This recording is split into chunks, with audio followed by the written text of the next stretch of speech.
तो हम लोग अब बात करेंगे ओपेरॉन मॉडल की। तो geneticist Francois Jacob and biochemist Jacques Monod, इन दोनों ने एक साथ मिल करके एक थ्योरी दिया कि जो ट्रांसक्रिप्शन होता है वो कैसे रेगुलेट होता है, उसके लिए इन्होंने एक मॉडल दिया। ठीक है, तो इस मॉडल में इन्होंने बताया कि जो पॉलीसिस्टोनिक स्ट्रक्चरल जीन है वो रेगुलेटेड होती है common promoter and regulatory gene के थ्रू। तो ये जो अरेंजमेंट है, इस टाइप का अरेंजमेंट किस में ज़्यादा मिलता है? कॉमन है ये बैक्टीरिया में, और इसी चीज़ को इन्होंने ओपेरॉन मॉडल का नाम दिया है। यानी ओपेरॉन मॉडल क्या चीज़ है? ओपेरॉन मॉडल का मतलब ये है कि a polycistronic structural gene is regulated by common promoter and regulatory gene. Polycistronic का मतलब आप समझते हैं, पॉलीसिस्टोनिक कंडीशन बैक्टीरिया में होती है या प्रोकैरियोट में होती है, जहाँ पे एक जो जेनेटिक सीक्वेंस होता है वो एक से ज़्यादा पॉलीपेप्टाइड चेन के फॉर्मेशन के लिए रिस्पॉन्सिबल होता है, और मोनोसिस्टोनिक में सिर्फ सिंगल जीन जो होगा सिंगल चेन के लिए, सिंगल पॉलीपेप्टाइड चेन के लिए रिस्पॉन्सिबल होता है, वहाँ पर हम लोग इसको मोनोसिस्टोनिक बोलते हैं। तो पॉलीसिस्टोनिक चेन में उन्होंने बताया कि जो पॉलीसिस्टोनिक स्ट्रक्चरल जीन है वो रेगुलेट होती है कॉमन प्रमोटर और रेगुलेटरी जीन से।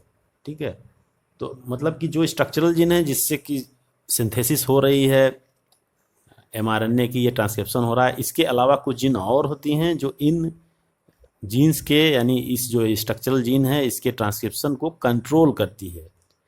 तो जब कंट्रोल करती है, और वो जीन्स वो खुद जो है कि कोई ट्रांसक्रिप्शन तो नहीं करती, लेकिन हाँ इन स्ट्रक्चरल जीन्स के ऊपर वो कंट्रोल करती हैं। तो कैसे वो कंट्रोल करती हैं इसको हम लोग आगे भी देखते हैं कि किस तरह से ये कंट्रोल होता है। तो यहाँ पे आप डायग्राम में देखिए, मान लीजिए ये पूरा एक डीएनए का पार्ट है और इसमें डिफरेंट पार्ट हैं, इसके डिफरेंट पार्ट में आप देख रहे हैं यहाँ से यहाँ तक ये क्या है, ये स्ट्रक्चरल जीन है, यानी जेड वाई और ए इज ए स्ट्रक्चरल जीन। ये वो जीन है जो कि ट्रांसक्रिप्शन करके, यहाँ पे आप नीचे देखिए, ये ट्रांसक्रिप्शन करके क्या बना रहे हैं, mRNA बना रहे हैं। ठीक है, तो जैकब और मोनाट ने एक मॉडल दिया। सबसे पहले उन्होंने बैक्टीरिया में ये दिखाया कि जो लैक्टोज होता है उसका मेटाबॉलिज्म कैसे होता है, उसके लिए जो एंजाइम बनते हैं वो किस तरह से उनका कंट्रोल होता है, किस तरह से उसमें डिफरेंट जीन्स कंट्रोल करते हैं इसको। तो इसी मॉडल को बोला जाता है लैक ओपेरॉन। लैक्टोज को के मेटाबॉलिज्म के लिए जो ओपेरॉन मॉडल है उसको हम लोग बोलते हैं लैक ओपेरॉन। तो लैक ओपेरॉन के बारे में हम सबसे पहले यहाँ बात करेंगे। तो इसमें आप तो यहाँ पे हमने देखा कि ये लैक ओपेरॉन का एक मॉडल है। इसमें ये इनहिबिटर जीन है, ये प्रमोटर जीन है, ये ऑपरेटर जीन है, ये स्ट्रक्चरल जीन जेड वाई और ए है। इस डायग्राम में भी आप देख लिए, क्लियर दिख रहा है, regulator gene, promoter gene, operator gene, और ये पूरा सिस्ट्रॉन है जो स्ट्रक्चरल जीन है ना, जो कि किसी पॉलीपेप्टाइड चेन के लिए रिस्पॉन्सिबल होता है। और इसमें होता क्या है कि जो आई या इनहिबिटर जीन है ये एक रिप्रेसर mRNA की सिंथेसिस करता है। तो रिप्रेसर नॉर्मल कंडीशन में ऐसा ही होता है, ये नॉर्मल कंडीशन है, अभी यहाँ पे कोई भी इंड्यूसर मौजूद नहीं है। तो ये रिप्रेसर mRNA का फॉर्मेशन करेगा। रिप्रेसर mRNA बाद में रिप्रेसर प्रोटीन का फॉर्मेशन करेगा राइबोसोम के ऊपर, और ये जो रिप्रेसर प्रोटीन है ये इस साइट पर यानी ऑपरेटर जीन पर जाकर के ये बाइंड कर जाता है। तो ऑपरेटर जीन पर बाइंड होने की वजह से RNA पॉलीमरेज इस प्रमोटर जीन पर को एक्सेस नहीं कर पाता है और अपना एक्शन स्टार्ट नहीं कर पाता है, जिससे कि ट्रांसक्रिप्शन की प्रोसेस नहीं हो पाती है। फिर क्या होता है, फिर उसमें हम आगे देखेंगे कि आगे क्या प्रोसेस होती है। तो इसके लिए हम थोड़ा सा नेक्स्ट डायग्राम को देखते हैं। नेक्स्ट डायग्राम में आप देखिए कि अब इस मीडियम में, पहले तो यहाँ पे कोई इंड्यूसर मौजूद नहीं था, लेकिन अब यहाँ पे जब लैक्टोज इस मीडियम में डाला जाता है जिसमें कि ये बैक्टीरिया है, तो क्या होता है, ये जो रिप्रेसर mRNA के थ्रू रिप्रेशन प्रोटीन का फॉर्मेशन हो रहा था, इसको ये लैक्टोज या जो कि हम इंड्यूसर जिसको बोल रहे हैं, ये देख रहे हैं, ये लैक्टोज का मॉलिक्यूल है इंड्यूसर, ये इसको बाइंड कर लेता है, रिप्रेसर प्रोटीन को यहाँ पे बाइंड कर ले रहा है। बाइंड करने की वजह से क्या होगा कि अब ये बाइंड होने के बाद इस ऑपरेटर जीन से हट जाएगा, ऑपरेटर जीन को छोड़ देगा यहाँ से। तो ऑपरेटर जीन पे जो के वजह से जो ऑब्स्ट्रक्शन हो रहा था, ऑब्स्ट्रक्शन क्या कि जो RNA पॉलीमरेज था वो प्रमोटर जीन को अब एक्सेस कर पाएगा। अब प्रमोटर जीन पर जब एक्सेस RNA पॉलीमरेज हो पाएगा, यानी RNA पॉलीमरेज का जो फंक्शन है अब वो स्टार्ट हो जाएगा। तो RNA पॉलीमरेज का जब फंक्शन स्टार्ट होगा तो ये जो स्ट्रक्चरल जीन है इस पर भी ट्रांसक्रिप्शन स्टार्ट हो जाएगा आरएनए पॉलीमरेज के एक्टिव होने की वजह से। और आरएनए पॉलीमरेज एक्टिव क्यों नहीं हो पा रहा था?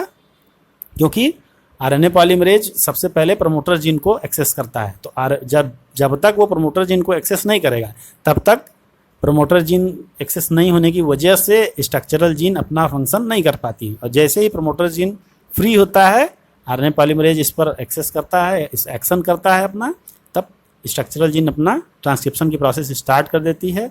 और ट्रांसक्रिप्शन की प्रोसेस स्टार्ट करने की वजह से यहाँ बीटा गैलेक्टोसाइडेज, परमिएज और ट्रांस एसिटाइलेज एंजाइम का फॉर्मेशन हो जाता है। यानी ये लैक एमआरएनए बना है यहाँ पे, और ये फिर इन तीनों एंजाइम की सिंथेसिस कराता है राइबोसोम के ऊपर जा करके। इस तरह से ये पूरा प्रोसेस स्टार्ट हो जाता है।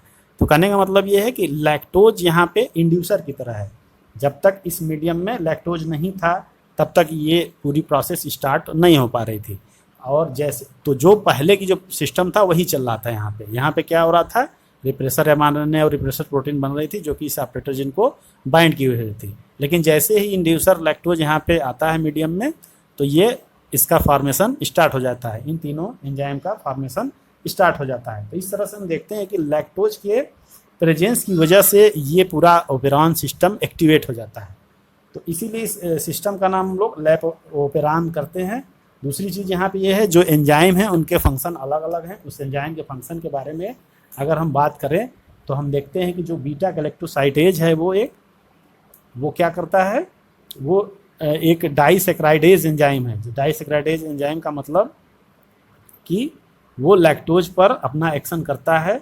और इसमें जो परमिएज एंजाइम है, परमिएज एंजाइम का एक्शन क्या है, ये लैक्टोज की सेल्स के अंदर परमिएबिलिटी को इंक्रीज करता है, जिसकी वजह से लैक्टोज सेल के अंदर एंट्री कर पाता है।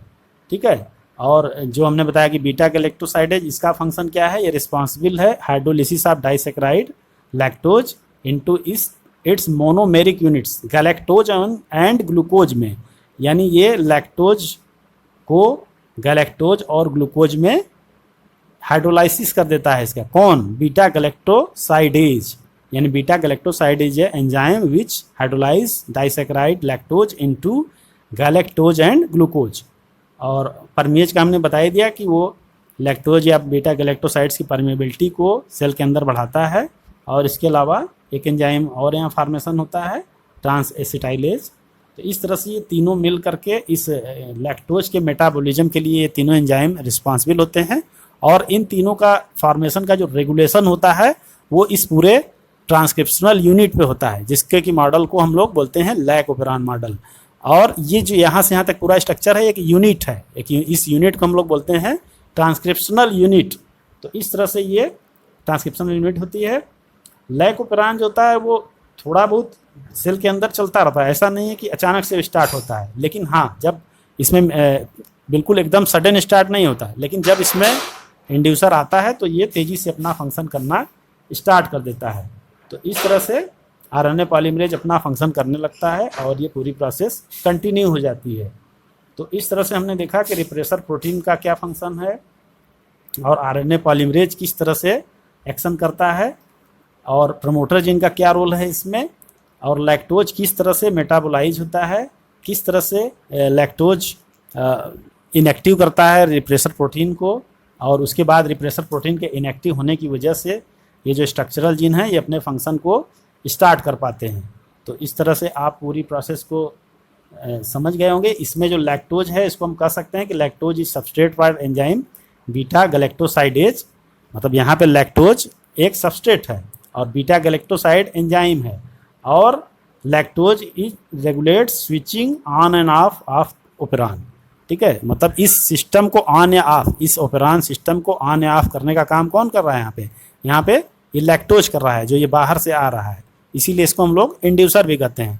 कहने का मतलब कि जब लैक्टोज प्रेजेंट होगी तो ये पूरा एंजाइम का फॉर्मेशन होगा, लैक्टोज प्रेजेंट नहीं होगी तो इस एंजाइम का फॉर्मेशन नहीं होगा। ऊपर वाले डायग्राम में लैक्टोज नहीं है, यहाँ पे एंजाइम्स का फॉर्मेशन नहीं हो रहा है। कौन से एंजाइम, बीटा गैलेक्टोसाइडेज, परमिएज और ट्रांस एसिटाइलेज। नीचे वाले में हो रहा है क्योंकि यहाँ पे लैक्टोज मौजूद है। तो लैक्टोज के बारे में एक चीज़ और बताना चाहेंगे कि लैक्टोज जब नॉर्मली ग्लूकोज अगर प्रेजेंट नहीं है और मीडियम में अगर लैक्टोज मौजूद है तो फिर ये प्रोसेस स्टार्ट हो जाती है। क्योंकि लैक्टोज जो है वो एक सब्स्टिट्यूट की तरह है बैक्टीरिया के लिए फॉर मेटाबॉलिज्म या for energy generation. Normally bacteria जो है कि कार्बन सोर्स ग्लूकोज को यूज करते हैं, लेकिन उसके जगह हम लैक्टोज को भी ले सकते हैं। ठीक है।